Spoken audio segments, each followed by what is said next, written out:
Oliver Twist, Chapter 11. Pickpockets. Oliver stayed in Fagin's room for several days. He enjoyed himself at first. He kept busy picking initials and thread out of handkerchiefs. He played the pickpocket game with the old man. He listened to the stories the other boys told when they returned in the evening. Nancy often stopped by too. She was usually on an errand for Bill, but sometimes it was just a friendly visit. "Just wanted to see my little gentleman," she would say. Oliver almost always blushed as she ruffled his hair. One time, Bill Sikes came on his own. All the boys stopped talking as soon as he walked in. Bill was a big man. His coat was tight over his large chest and arms. He had a white, firm jaw and dark, cold eyes. He had a small dog named Bullseye, who followed him everywhere. The dog was short and squat and just as tough as his master. Bill did not speak as he moved across the room. Only Dodger was brave enough to nod as Bill walked past. Oliver realized it was best to stay out of his way. The boy kept to his corner bed until Bill left. After a week or so, Oliver was bored with this routine. He wanted to go out with the other boys. He was excited to see more of London. "Come on, Fagin," Dodger urged. "Let us take young Oliver out. He's ready by now. Don't worry, Charlie and I will take care of him." "Oh, yes, please, sir," Oliver begged. "Please let me go out with Dodger and Charlie." The old man thought about it for a few moments. "All right," he said, "but be careful.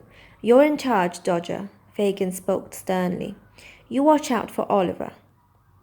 Dodger saluted Fagin with his cap. "Righto," he said. He pulled Oliver's sleeve and they raced out the door. Charlie followed quickly behind. The two boys took Oliver to a new part of the city. There were no empty and run-down buildings on these streets. The sidewalks were clean, the buggies were shiny, and all of the people were well dressed. All of the people except Oliver, Dodger, and Charlie, of course. There were so many people on the street that no one noticed them. Oliver walked behind his friends. He watched as they picked their way through the crowd. Dodger would stand very close to a gentleman while Charlie kept watch. When Charlie gave a quick, sharp whistle, Dodger jumped back and they walked away. This happened several times as Oliver watched. He was confused about this game. What exactly were they doing? Dodger pointed toward a gentleman and a bookstore. The older man was leaning over a table of books in the front of the store. "He'll do," said Dodger. "A perfect target," Charlie said. He took his usual post a foot or two away from Dodger and the well-dressed gentleman. Dodger lifted the flap of the gentleman's jacket and removed his wallet. The man continued to look through the book table.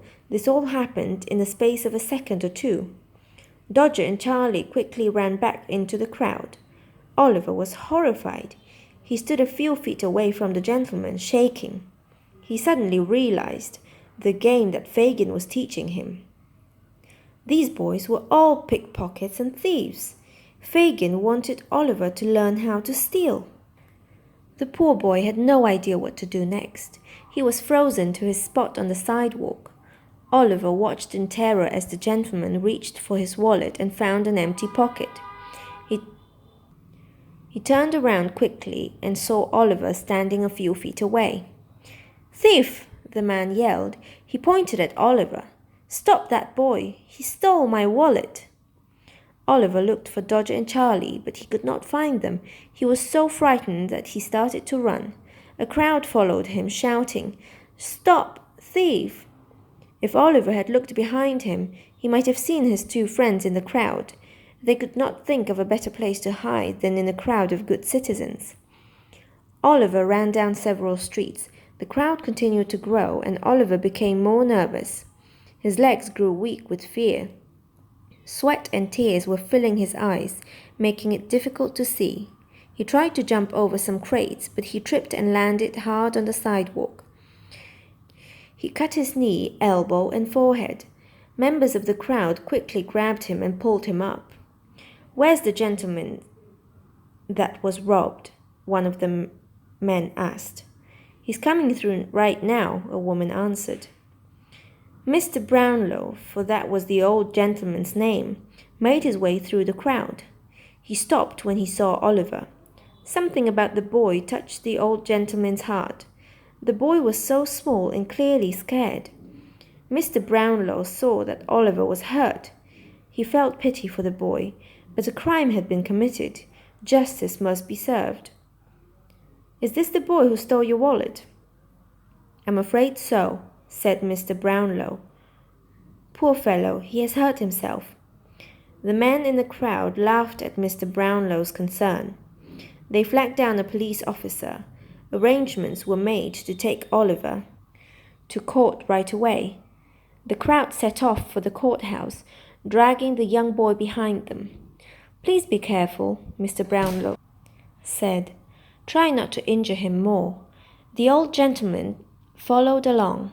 There was something about this boy and this robbery that did not sit well with him. Mr. Brownlow was certain there was more to this story.